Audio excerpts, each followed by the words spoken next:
If I had not caught a glimpse of the opening words in the second act, I should never have finished it.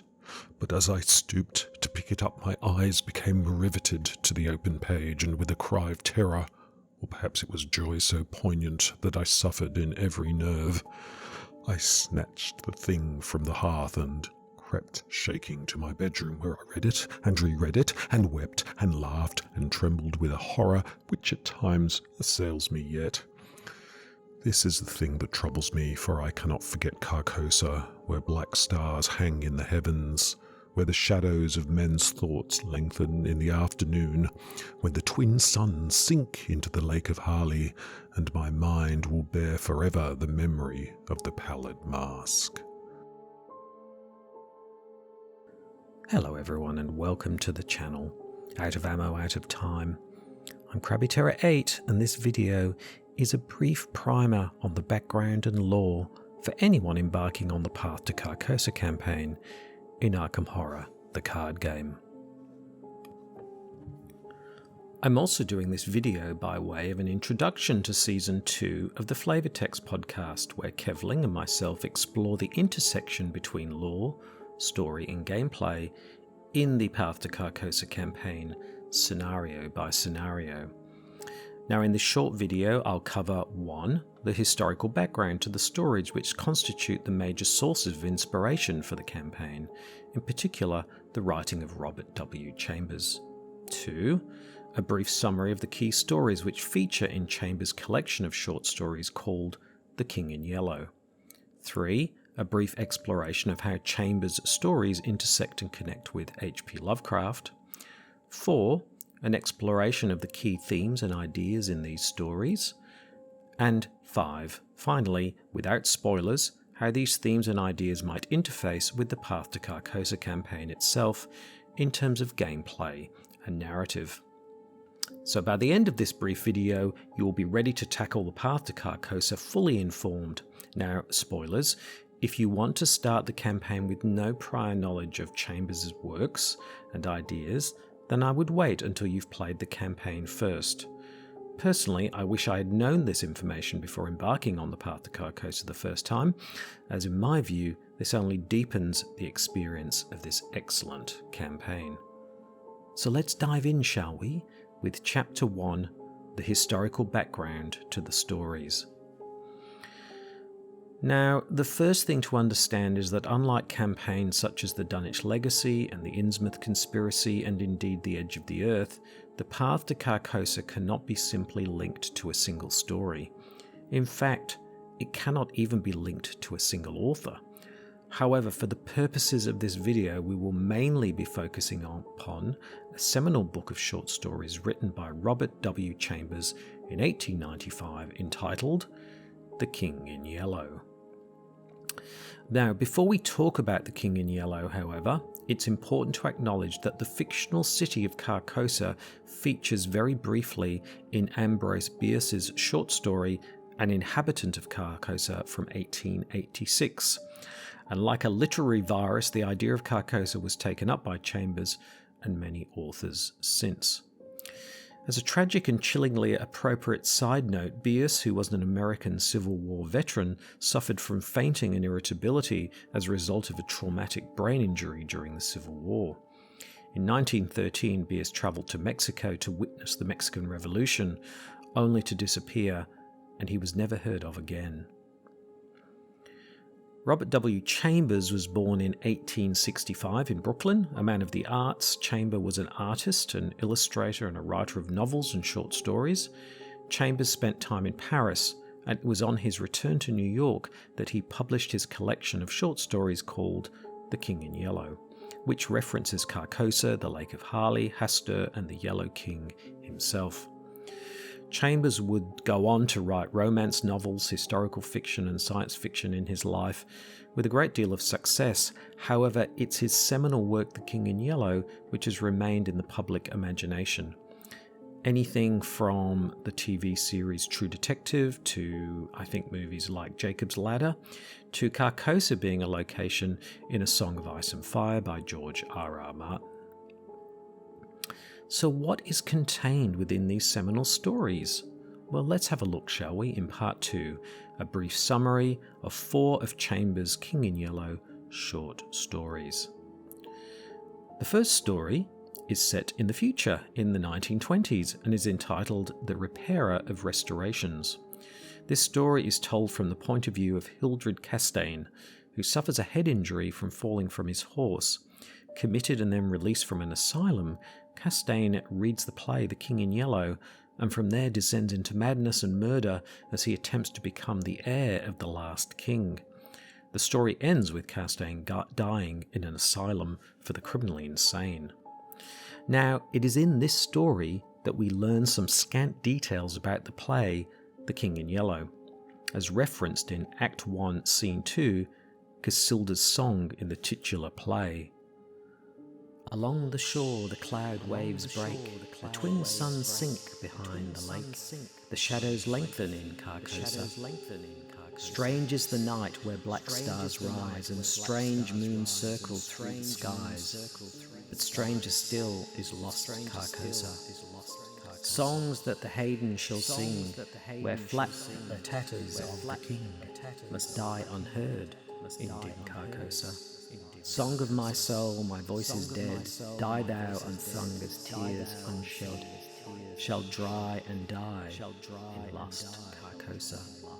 The play itself is referenced as being pretty boring in the first act, but the second act drives people insane with, quote, irresistible revealed truths.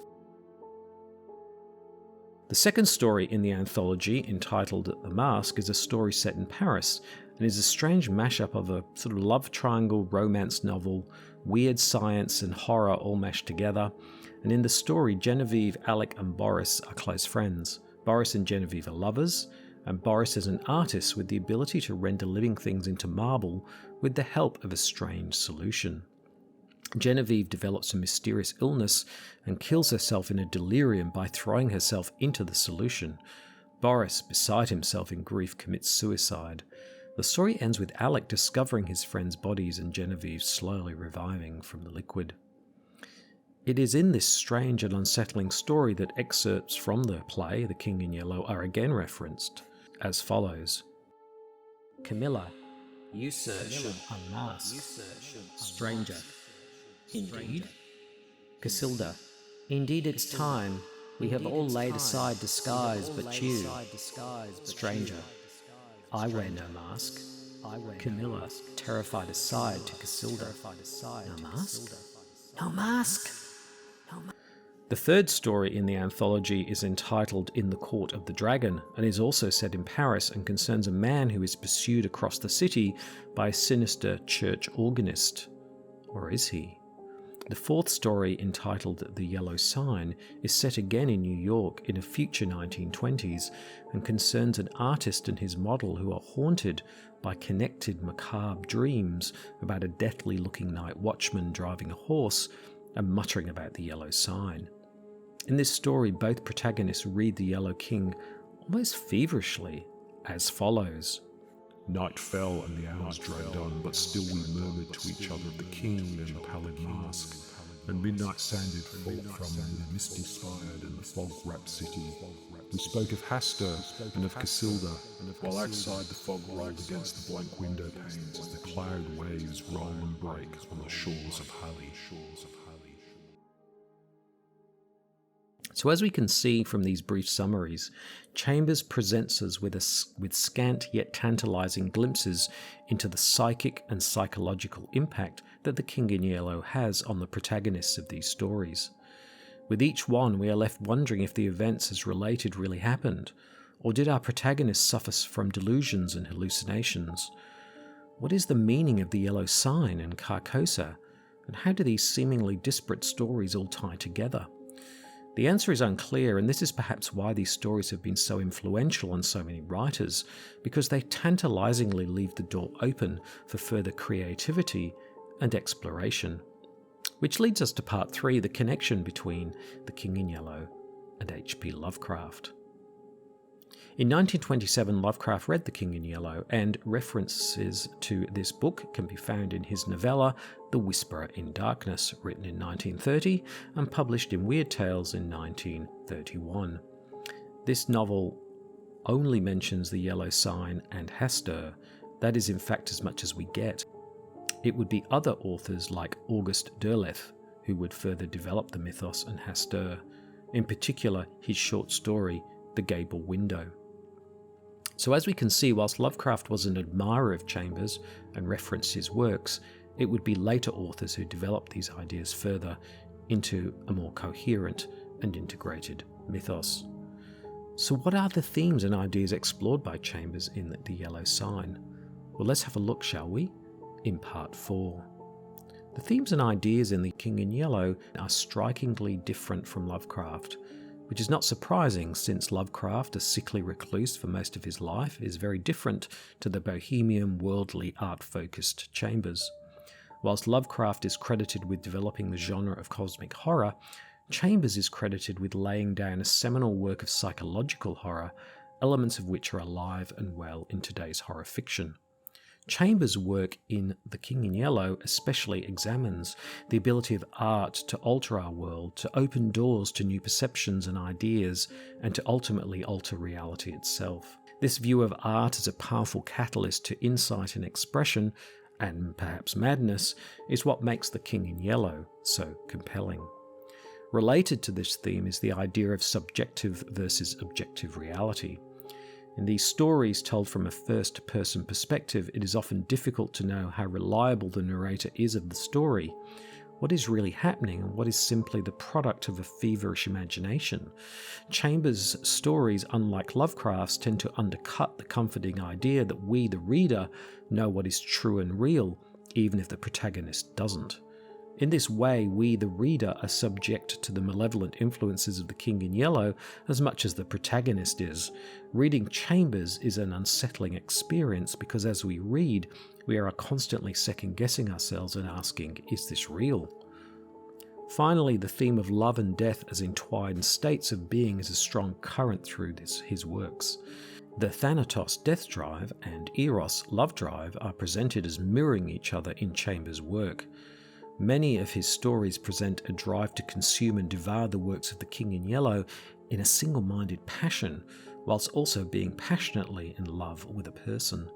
The King in Yellow, Carcosa and related elements therefore symbolically represent a drive to destruction, death and madness, whilst at the same time a drive towards love and sexual fulfillment tears protagonists apart, or indeed brings them together. So here are the major themes of Chambers' work. So what can we expect from the Path to Carcosa campaign? Well, let's have a look, shall we, in this final chapter. So, without spoiling the campaign itself and now knowing what we know about Chambers' work, I think we can make some reasonable assumptions about what to expect from this campaign. Unlike the Dunwich Legacy, I think it's reasonable to assume that this will not be a story of plucky university professors fighting against the mythos. It is more likely that the Path to Carcosa will feature a more artistic perspective on the world, and as we said, the power of art to shape reality. Secondly, Chambers' works are not set in New England, so it's unlikely we will be visiting blasted, forgotten rural hamlets in the Massachusetts backwoods. Chambers is very much centred in urban environments, especially New York and Paris, so it is reasonable to assume that the Path to Carcosa will take place in more urban and indeed more urbane settings. Finally, it is reasonable to assume that the very nature of reality itself will be called into question, a key theme of Chambers. Will we know what's real and what's not real? The very name of the campaign itself, the Path to Carcosa, could perhaps be interpreted as a physical path to a place that will exist in the game world. Or is the path more spiritual or psychological?